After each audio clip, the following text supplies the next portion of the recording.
जय हरी शेतकरी मित्रांनो, अवकाळी पाऊस झाल्याच्या नंतर शेतकऱ्यांच्या ज्या काही शेती पिकांचं नुकसान होत असतं आणि अशा नुकसान भरपाईपोटी शेतकऱ्यांना पुढील हंगामात उपयोगी पडावे आणि जे नुकसान झालेले त्याची मदत मिळावी म्हणून शासनातर्फे मदत देण्यात येत असते। आता यावर्षी 2026 मध्ये आपण या अगोदरच्या व्हिडिओमध्ये बघितले मार्च महिन्यामध्ये कुठं नुकसान झालं होतं, किती नुकसान भरपाई आली होती आणि आता एप्रिल महिन्यामध्ये जे काही अवकाळी पावसामुळे नुकसान झालं होतं यासाठी राज्य सरकारनं आज एक शासन निर्णय काढलेला आहे आणि या शासन निर्णयाअंतर्गत नेमकी किती मदत दिली जाणार आहे आणि कोणकोणत्या जिल्ह्यांना ही मदत मिळणार आहे याबद्दलची सविस्तर माहिती आपल्याला घ्यायची। जर तुमच्या जिल्ह्यामध्ये नुकसान झालेलं असेल तर तुमचा जिल्हा सुद्धा या मदतीमध्ये असू शकतो। मात्र तत्पूर्वी तुम्हाला एक छोटीशी विनंती असणार आहे, तुम्ही जर आपल्या चॅनलवर नवीन असताल तर चॅनलला सबस्क्राईब करा, व्हिडिओला लाईक करा आणि जास्तीत जास्त शेतकऱ्यांना ही माहिती शेअर करा।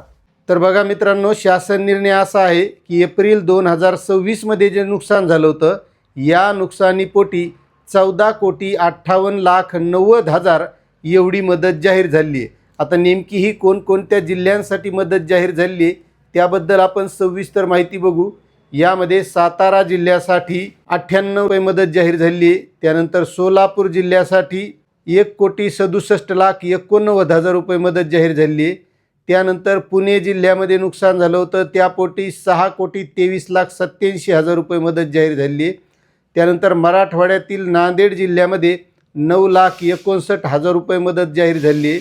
धाराशिव जिल्ह्यासाठी 2,84,15,000 रुपये ही नुकसान भरपाई मदत जाहीर झाली आहे।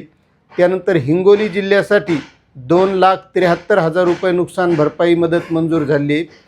त्यानंतर विदर्भातील अमरावती जिल्ह्यासाठी 16,03,000 रुपये मदत जाहीर झाली आहे। अकोला जिल्ह्यासाठी 34,89,000 रुपये मदत जाहीर झाली आहे। तर यवतमाळ जिल्ह्यासाठी 41,60,000 रुपये मदत जाहीर झाली आहे।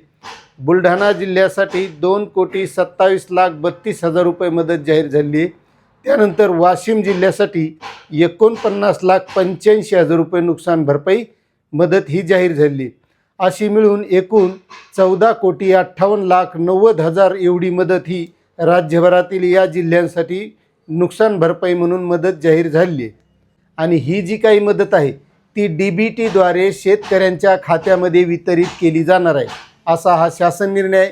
तुम्हाला शासन निर्णय कसा वाटला नक्कीच कमेंट करा आणि आपली माहिती आवडत असेल तर चॅनलला सबस्क्राईब करा, एकदा व्हिडिओला लाईक करा आणि जास्तीत जास्त शेतकऱ्यांना शेअर करा। जय जवान जय किसान।